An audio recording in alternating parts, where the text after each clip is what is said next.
All right, good morning, ladies and gentlemen. My name is Bob Coughlin, and on behalf of the MassBio Board of Directors and the staff, welcome to the 2016 MassBio Annual Meeting.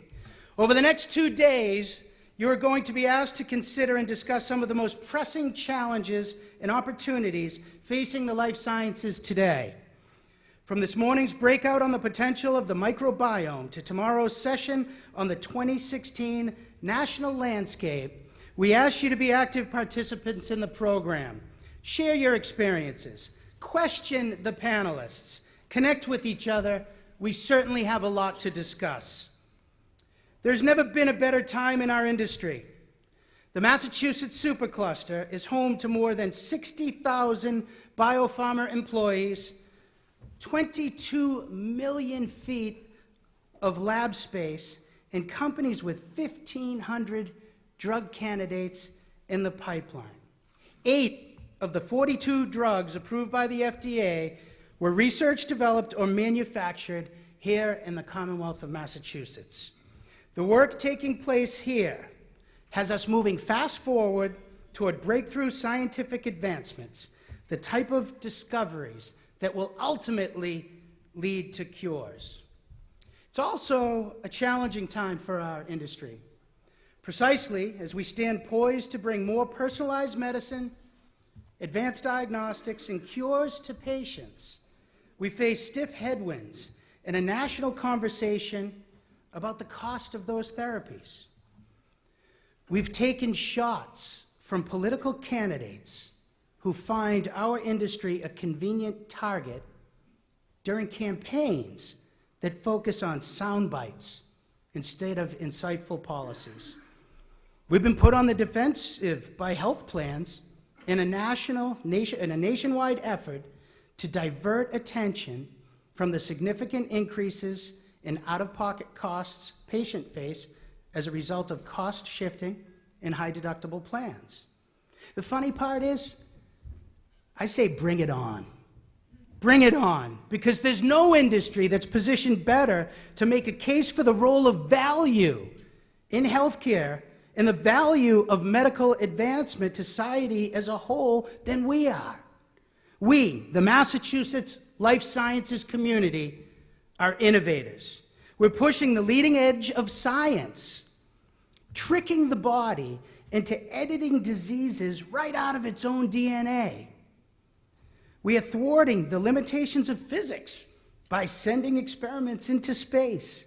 We're also innovating new business models that allow for laser-focused deployment of resources to move ideas into testing as quickly and cost-effectively as possible, and new consortiums where companies are jointly investing in preclinical research to advance necessary science. I'm proud as heck to represent companies, researchers, and executives who have lined up to be a part of a solution. Whether it's exploring new models for efficient R&D, piloting innovative pricing models, or working directly with patients to define desired outcomes and endpoints, we're committed to our shared mission to rid the world of disease. It's time for us to start getting loud as political candidates or insurance company lobbyists. What we do saves lives. Okay, people? Let's think about that. And let that guide the discussion over the next several days. I think you're going to love to hear what we have planned. I think you're going to enjoy it. So how about a big round of applause just to get everything going? I'm all excited about this. You know, before we go any further, I'd like to thank our event sponsors for their support. So a special thank you to Bexalta, Fisher Scientific, Alexandria Real Estate, Biogen, Coriolis Pharma, Nutter, Proskauer Rose, Sanofi Genzyme, Shire, Voisin Life Sciences Consulting, Stat, Radius Health, Sarepta, Ariad, and First Republic Private Wealth Management. How about a big round of applause for our sponsors? Then we also want to thank our exhibitors. Please take a minute to visit these folks during breaks today. Exhibiting, we have Boston Analytical Inventive Health, Macy Bioservices, and the Massachusetts Life Sciences Center. How about a big round of applause for them? And I believe Travis McCready, the head of the Life Science Center, is here. Is Travis here yet? There he is. How about a big round of applause for Travis and our partners in state government at the Life Sciences Center. You know, a few housekeeping items. If anyone on Twitter today? Because I will be tweeting like a fiend, I guess. So if you're on Twitter, please join the conversation online using the hashtag AM2016. That stands for Annual Meeting 2016, but you put the number sign AM 2016. And we also encourage you to take a look at our hashtag patient-driven campaign as well. It's an online effort to aggregate the motivation of all of you who work in our industry. So please, please, when you get the opportunity to tweet or utilize that social medium thing, tell us why you're patient-driven and make sure to use hashtag AM2016. Communications team, was that all right? Thank you. All right. This morning and this afternoon, we have two concurrent tracks of programs. The Better Business track will be taking place just down the hall here in the Skyline rooms. The Trends in Science sessions, sponsored by our friends at Bexalta, will be held one level down in the Longfellow rooms. If you have any questions about where something is or where to go, look for a MassBio staff member out there, and they will point you in the right direction or take you there themselves. How about a big round of applause for the MassBio team? They're doing a great job.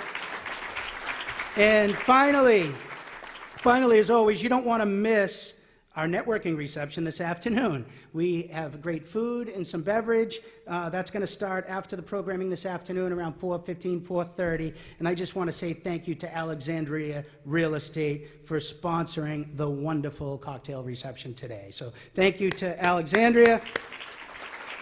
And now at this point, before we have our two keynote speakers this morning, I'd like to turn the podium over to the chairman of the MassBio Board of Directors, Mr. Glenn Batchelder. Glenn has successfully completed a 2-year term as our chairman, and it certainly has not been a quiet 2 years. It was under Glenn's leadership that we launched our Impact 2020 report, our strategic plan that put MassBio on a solid path to serve the industry for the next several years. It was during Glenn's tenure that we updated MassBio's decades-old mission statement to clearly and concisely state our goal to grow the industry, add value to the healthcare system, and improve patient lives.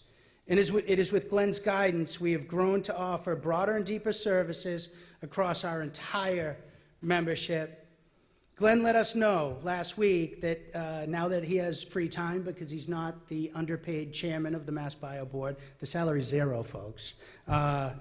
He let us know that he's starting his next adventure as executive chairman of Xylocore Therapeutics, a clinical stage biotechnology company dedicated to developing first-in-class gene therapies for patients with unmet medical needs and cardiovascular disease. So Glenn, we wish you the best of luck on your next company. What's this, number 4?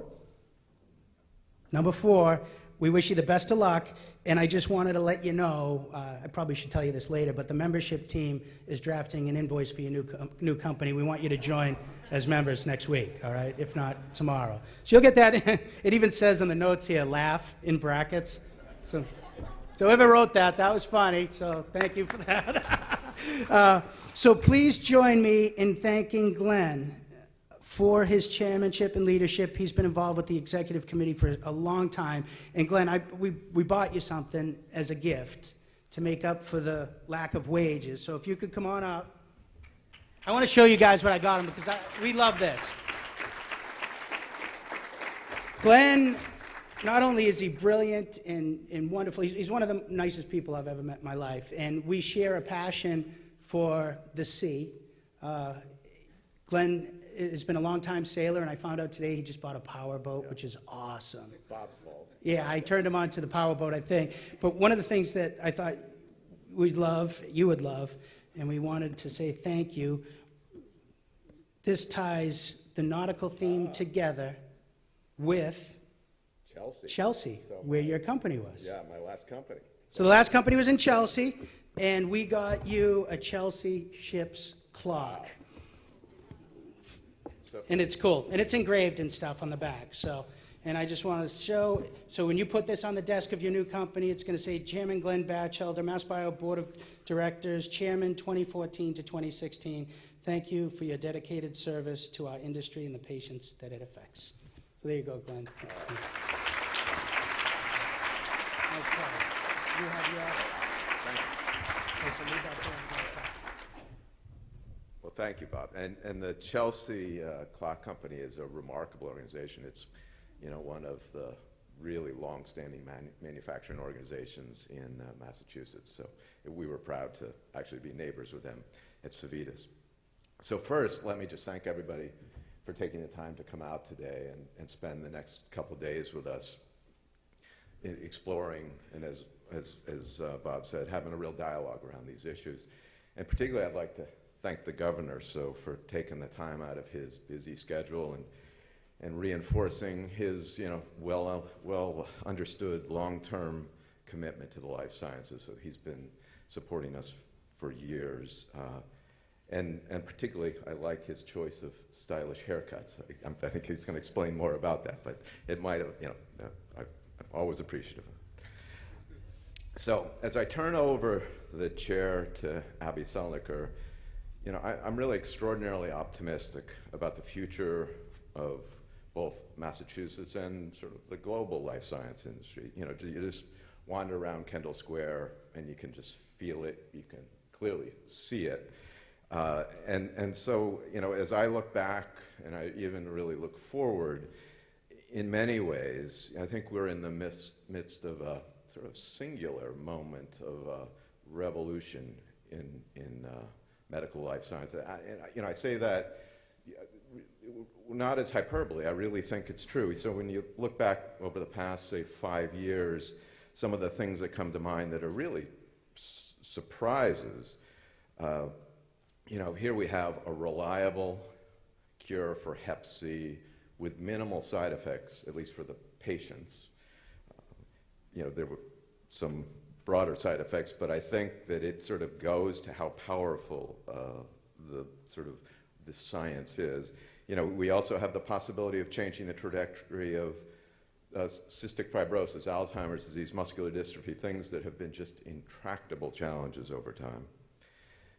Technology that very recently we considered to be futuristic. Gene therapy, I knew venture, siRNA, the microbiome, really poised to deliver transformative therapeutic benefit to patients. Step back and you look at immuno-oncology, it's really changing the landscape, thinking about how we treat cancer. Just as an aside, I had an investor not all that long ago who said to me, if you ever put up in front of me a slide that proposes an immuno-oncology program, I'm taking all my money out. So it just goes to how in a short time people have really changed their understanding, and people who were very informed didn't see these things coming. And then, as largely as a consequence of these types of breakthroughs, there was a sudden unexpected sea change, sort of dramatically increasing the funding for innovation. So, a massive capital infusion into biotech through IPOs and secondary offerings. And then investors that really had only focused in public markets suddenly directing large amounts of capital into early stage biotech. And then life science venture firms reloading their funds because the returns had returned. And that really bodes well for the proliferation of new companies. And finally, in terms of surprises, the 2016 presidential campaign. You had to go there. I did. On list of surprises, you can't keep that one off. Who saw that coming? So our most informed folks out there, media, political side, didn't see that coming, and so we have this sort of widespread anger, outrage, displacement. In spite of trends, statistics that leaders, pundits generally saw as positive, promising, particularly against the backdrop of the recent financial crisis we went through. So maybe the lesson for us, beyond that big surprises happen, both for good and bad, but in our, the other dimension of this is our contract with society and the general public is fragile. It is unpredictable. Great science, transformative therapies are necessary, but not necessarily sufficient. In many ways, this is why we're so lucky to have Bob Coughlin and the entire MassBio team, talent dedicated to really making sure we're always trying to stay ahead of that curve and avoid the bad surprises and really make this work and make sure that we keep that pack. So the past few years have really reinforced my belief that if we remain sharply focused on the patient and vigilant in our pact with society relative to value, innovation, and cost, then really anything is possible. I believe we will continue to conquer new scientific frontiers and translate those into important therapies, many that we can't even probably imagine at this point. But as I've just said, surprises are always lurking around the corner, and I'm confident that with both Abby and Bob's leadership, they are ready to take us through whatever comes our way. So just as a final note, I want to express my appreciation to Bob in particular and the MassBio team in general for their just extraordinary successful and hard work over my 2 years as chairman.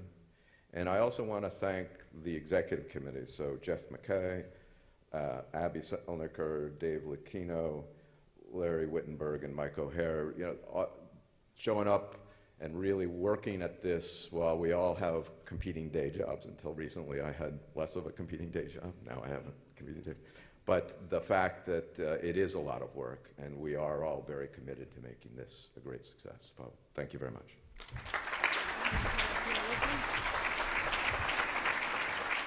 Thank you so much. One purpose of our annual meeting is to conduct some important association business while we have a large number of members present. I would say this is a large number of members present, so we'll attend to some business now and then continue with the program.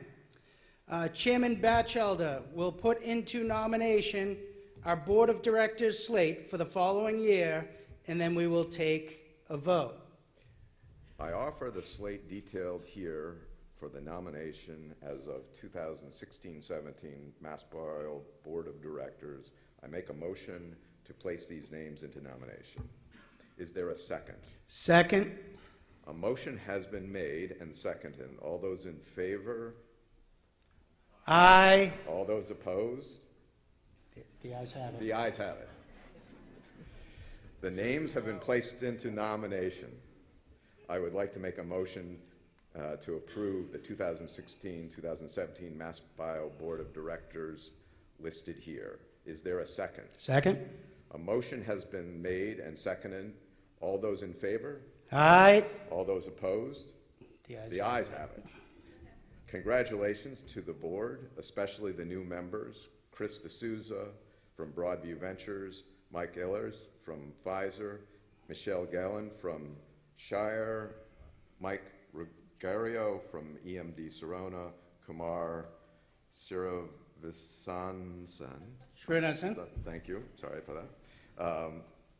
From AstraZeneca, would you please stand and be recognized? Congratulations to all of you, and thank you for your willingness to serve. All right. Okay. Thank you very much. Thank you so much. Thank you so much, Glenn. A wonderful, wonderful man, wonderful human being. And welcome to our new members, and congratulations to all of the recently elected board members. We truly appreciate the time and energy that you devote to MassBio, to the community, and to the patient population. A special congratulations to our new chairwoman, Abby Selnicker, CEO. Yeah, big round of applause.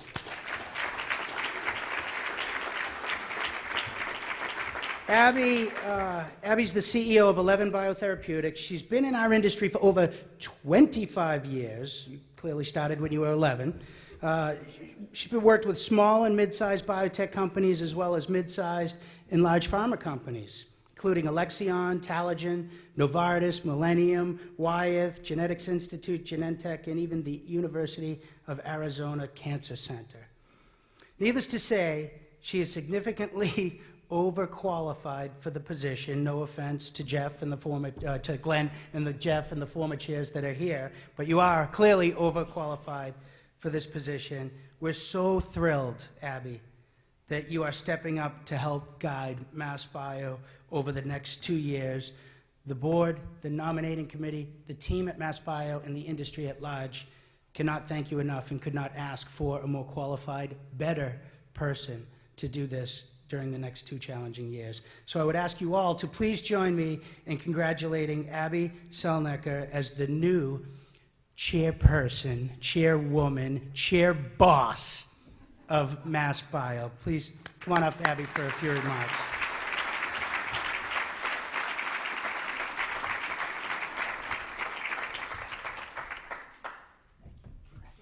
I like that chair boss. I hadn't thought about that one.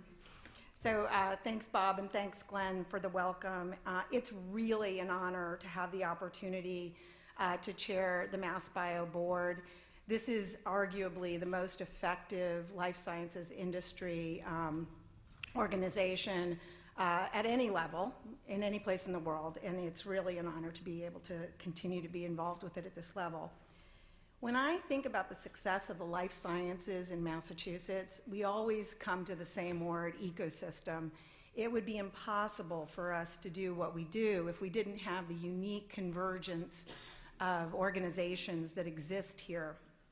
But I also, when I think of the success of life sciences here, I think of MassBio. I've had a couple tours of duty at MassBio, so I've been involved for a very long time, and I understand the difference it can make for both small and large companies. And I'm very excited to be able to be involved at this level, at this point in time. One of the keys to success for MassBio has been following a clear roadmap. We have a clear roadmap in front of us now. It's called Impact 2020. It's an initiative that was put together with all of the member companies as well as MassBio, really understanding what we need to be doing in the future.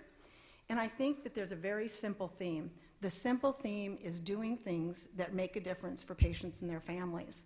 How are we going to do that? We're going to really be laser focused on a number of key issues that can be simplified into 3 key areas. One is innovation and value creation, another is company formation and evolution, and then finally, partnering, integration, and a focus on information technology and how that can really help transform our whole industry. We are poised to pave the path to really delivering on the Impact 2020 initiatives because of all of you.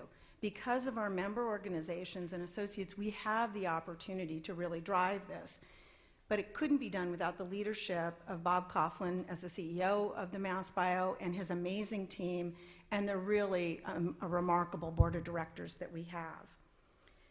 When we think of what's really important in the coming year, one of the things you're going to hear over and over again is the really critical engagement of all of our members and all levels of people in our member organizations.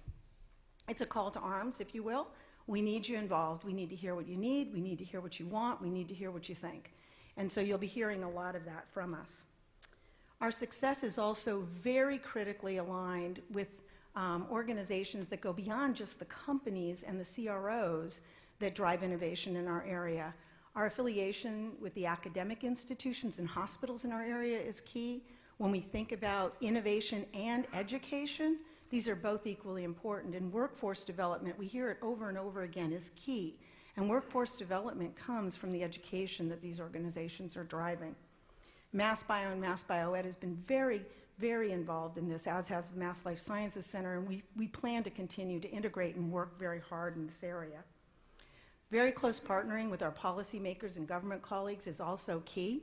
It's been a cornerstone for MassBio. It's something that they do better than anybody out there, and it's especially critical in an election year with all of the hype, if you will, around drug pricing. It's no longer just an industry issue. It's become really a political platform and dinner table conversation. We, as an organization, need to help a very simple concept be understood, that there is an enormous difference between value and price, and we're going to be driving that message and helping people understand that difference. And very important, behind all of what we do are organizations that finance our companies, counsel our companies, and help inform and consult with us on our infrastructure and strategic initiatives. We want all of you helping the organization as well. It's a really exciting time for me because one of the things that we've decided we're going to focus on in the next 2 years is small company formation.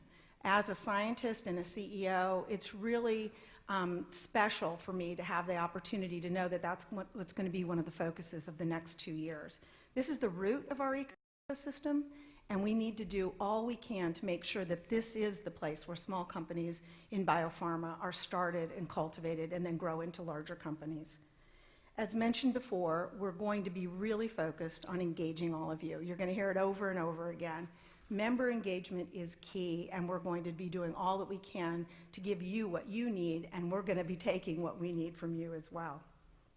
Finally, something that's very important, a little bit difficult to talk about at times, but critical, is addressing diversity in biotech leadership.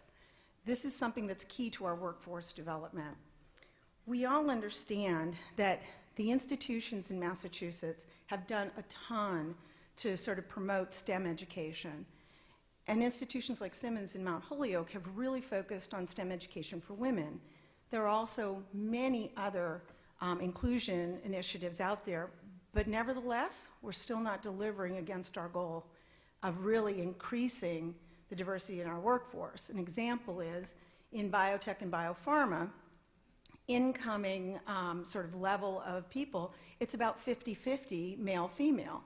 As you progress into leadership in the C-suite, you see a very distinct imbalance in the number of leaders of the female gender. Similarly, we have an incredibly diverse ethnic community in Massachusetts.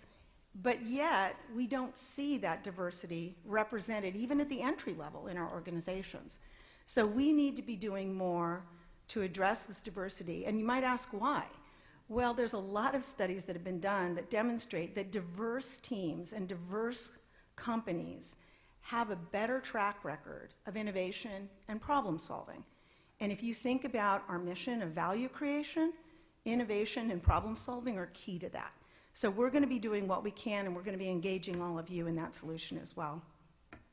So we know that science changes at light speed. It just happens every day that there's something different that we know that we didn't know the day before. And our goal is to make sure that we're poised to harness those changes in scientific discovery and translate those into successful therapies for patients. So again, we're going to engage all of you in that effort.